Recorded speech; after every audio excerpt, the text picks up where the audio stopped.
Right, okay. So I'm Anthony. I work at EPOS now, which you may have guessed. Just to echo what Adam said, come work for us. It's great, super fun. And we've got super cool parties and stuff like that. It's great. What else is there? Supposedly we're super exciting. This is what Adrian told me to say. Oh, it's a CTO. Super exciting. Just doesn't matter. So I'll be talking about aspect programming and how we are using at EPOS now to effectively get rid of nulls. It's quite cool. Basically, the idea is essentially echoing what Tony Hall talks about, which is a $1 billion mistake. I'll get to that later. What it effectively says is that by not having to consider nulls in our code and stuff like that, we're also massively reducing a lot of defensive coding. It's great. So yeah. So quick overview. So I'll go over what cross-cutting concerns are, aspect programming, interceptors using the kind of IOC containers that we use now, but pretty much. Quick overview of the $1 billion mistake and then a quick demo as well, hopefully, if it works. Huh? Demo goals. Yeah, I'm worried about that actually. So, okay, so if we look at like your typical application, so if you look at the kind of stuff that you need to collect, so logging, you need to think about your potentially caching, you need to think about authentication and all that kind of stuff, which is always replicated throughout every one of your services. So if you have, like, for example, a product service, a category service, and all that kind of stuff, each one will have its own kind of layer. So each one will have its own authentication layer. It will then have massive amounts of login throughout and all that kind of stuff. So what this might be considered is as secondary logic. So logic which effectively supports the primary business logic, but kind of clouds the actual business logic that you're actually working on. So these are what we call cross-cutting concerns. So if you look at this for an example, a bit blurry, but if you look like here where we're logging loads of stuff, looking at error handling and all that kind of stuff as well. And if you actually consider the actual code, so this is a product create method, the only line you're actually worried about there is that one. But obviously it's not immediately obvious when you look at it. So very difficult to actually argue the case for this is not really single responsibility. So all your services, as you're coding them, you're going to have to go through and just go, oh, I'm going to have to worry about logging, I'm going to have to worry about authentication, caching, etc., everything like that. So this is obviously quite bad. So as a developer, when I'm coding away, I'm having to always consider all these things, and that's always taken away my kind of brain power, if you like, from the actual task at hand. So I want to create a create method. I'm going to have to think about all the logging and all that kind of stuff, which I might have to inject in or might have to work out some other ways of solving that, basically. But, you know, there's a lot of things to think about which aren't actually necessary when you look at the bigger picture. So, yeah, this is where aspect-oriented programming comes in. So what we're thinking about here is taking all this kind of secondary piece of logic and putting in what we call aspects, which are basically the kind of core logic of, say, logging, captured into a generic way which we can stick in front of or weave in between code calls. So when you're calling a method, what we can do is effectively inject in this service which will handle something before and during your code execution. And this is a perfect example is logging. So when we look at logging your errors, what we can do is, without even writing a try-catch in your actual service, we can wrap it in a try-catch, which is quite cool. And the great thing about this is they're all defined in just the one place. So with that, you kind of like take away a lot of the kind of crap that's in your code, basically. Mind my language. So basically, your code gets massively reduced. So let me give you an example. So caching is quite a cool one. So on here, with this is something that we've actually got currently in our EPOS Now code. So what we've got here is this if statement. But it would be amazing if we could just take that out, put it somewhere else, and apply it to every single service that needs it automatically. And, well, not automatically, but, you know, just really simply. And we don't have to worry about all of these injections and all that kind of stuff. And all we care about is that one line of code. And that's important. So why use AOP? So better single responsibility. You can concentrate as a developer on your actual code. So if you're writing something complex, you don't have to worry about error handling. You don't have to worry about caching, logging, etc. And obviously, one of the key things is you're not constantly copying and pasting the same code over and over again everywhere and just changing little bits and pieces. And the other last thing is that should you want to change your secondary logic, it's very easy to do without having to go through your entire code base and just make sure that those changes have replicated correctly. So yeah.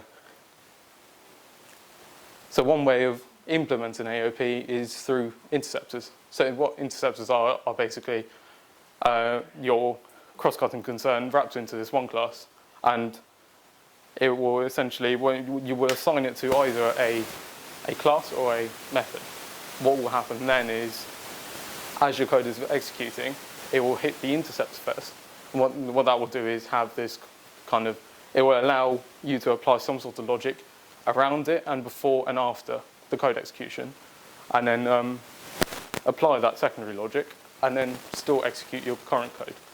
So really simply, basically takes away all of that kind of secondary kind of logic out of your main code. And you can kind of apply separate pieces of logic on different services. So if you wanted to apply caching on these particular methods, for example, you can only apply it to those, and then you don't even have to worry about the other methods in that service and stuff like that. It's pretty cool. So a quick overview of the billion-dollar mistake. So Tony Hoare, the inventor of the null reference in 1965, described it as one of his biggest mistakes. So what he did was he implemented this null reference because it was easy to. So he just did it because he thought it might be useful later on. What it has actually caused is various errors, like billions and billions of errors. Like if you consider your code, if you go through your error logs now, you will find null references. You will do. Everyone does it. And yeah, it's one of his biggest regrets. And this is a guy who came up with like quicksort algorithms and stuff like that. So it's pretty cool.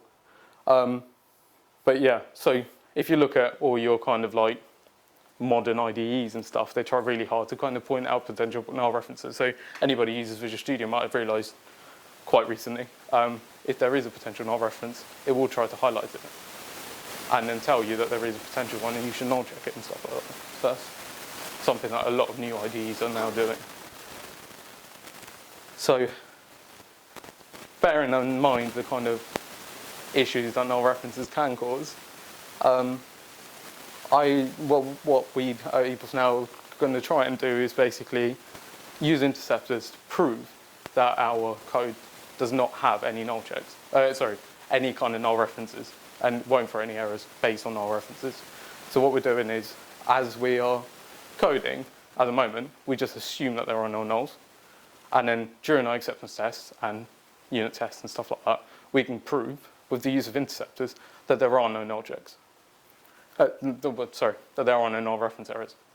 So do the interceptors only run during testing, or do they run in production as well? That's up to you. So what we have are configs which we can switch in and out. So we can turn off interceptors when we don't want them, turn them on when we need them, and this is part of our CI process.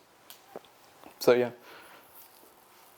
Do the interceptors still exist? They just have a pass-through state in production. Well, you can deploy without the interceptors as well. Okay. They are not necessarily, but that takes an extra step that you can have to configure. But that is something that you can avoid, yeah. But the AOP stuff normally is a compile stage rather than a runtime stage, isn't it? So if you take them out, they should be gone. Yeah. At runtime. Yeah. Demo. Let's hope this works.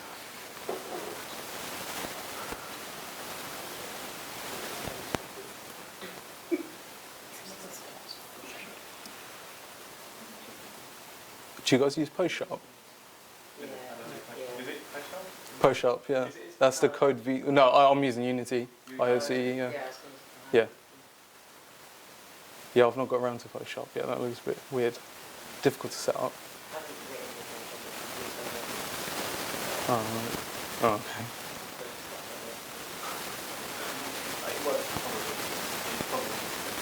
okay. It's pretty much identical, yeah. The actual effect of it is just weird the way the code weaving stuff works, yeah.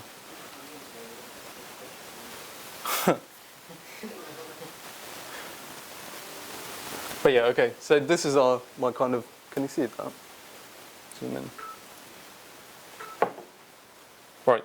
So this is what a typical service might look like. So you've got loads of login, loads of like exception handling, all that kind of stuff. So now after I've implemented my kind of interceptors to do effectively that logic, I end up with this, which is dead simple. Literally no useless logic in there at all. Or I say useless, but you know, immediately useless. So effectively, this business logic will do exactly what I see and exactly what I know what I want it to do. So I'm not worried, I'm not looking at logging, I'm not looking at any kind of thing. So let's look at how we can implement something like that. So starting with Unity, what we have here is like a kind of registration kind of phase. So what we do there is say our product service, for example, which will map to our normal product service, or a concrete implementation, will have this kind of injection. But here is where you say, so you want to inject these two interceptors. So we've got a logging check one, a logging one and a null checking one. So that is pretty much all the work that's required to actually set it up. The only other thing is over here, you have to use your little alias and your section extension, which is basically telling Unity to use interception. Oop.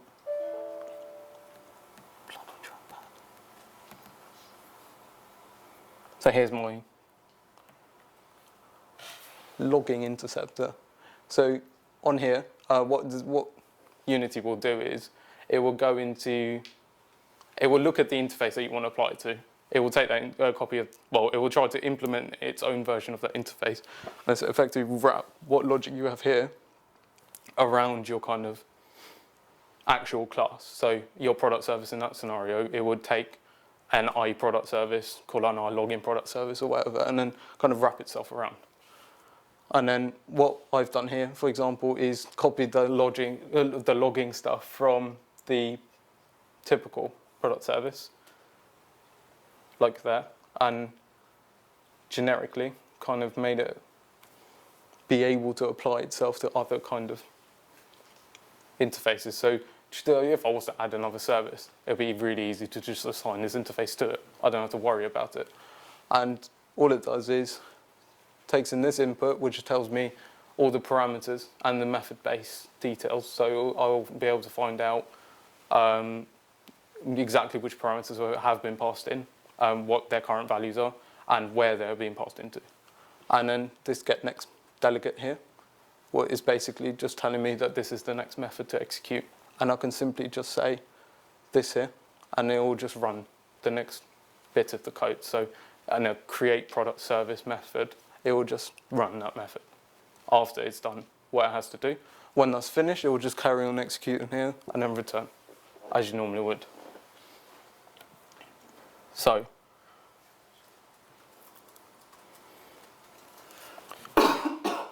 this is the null checking interceptor. Again, quite simple in what it does, but all it will do is when it finds that one of my arguments that I've passed in is null, it'll throw me an exception and tell me exactly which parameter it is as well. This is important, obviously, like when you get null references now in a lot of languages, you won't actually find out obviously exactly what parameter has caused a null reference exception. It's always quite a vague one, and you have to go through a stack trace and stuff like that to find out exactly what's gone wrong. So yeah, that's pretty much it for setting that up. And then now every other service that I need to create, I can just apply this without even thinking about it. And as a developer, when I'm programming, I don't have to worry about all this logic. It's great. So hopefully I can prove this.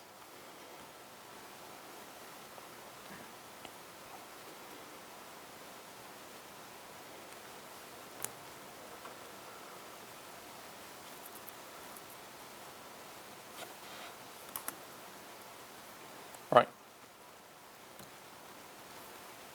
So here I've got my typical kind of product create request.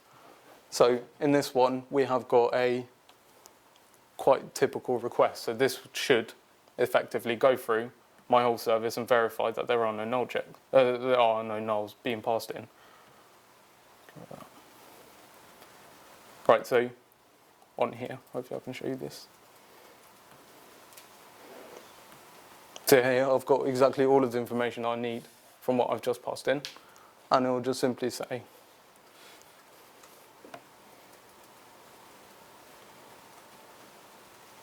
right, and there's my result, which is effectively a created product.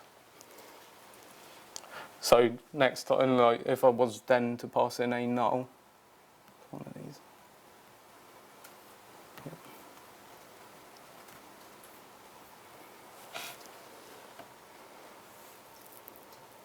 So if you look there, that's a null, and it will simply throw me an error, and then tell me in my stack trace that the parameter name product is null. Quite simple overall, but really useful. Yeah, that's pretty much it. Great.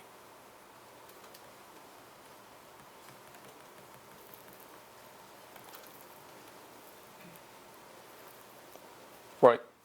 So coming to why you would do the kind of null checking and all that kind of stuff. Effectively, like what I found is having worked on many systems, is that as you're writing your websites with a backend API and stuff like that, you want to kind of test to make sure that what is being passed in from your website or your JavaScript code, and that your Ajax using Ajax to query your API is actually valid parameters and stuff like that. So like talking from experience, I've written loads of like JavaScript code which tries to send something which is completely wrong.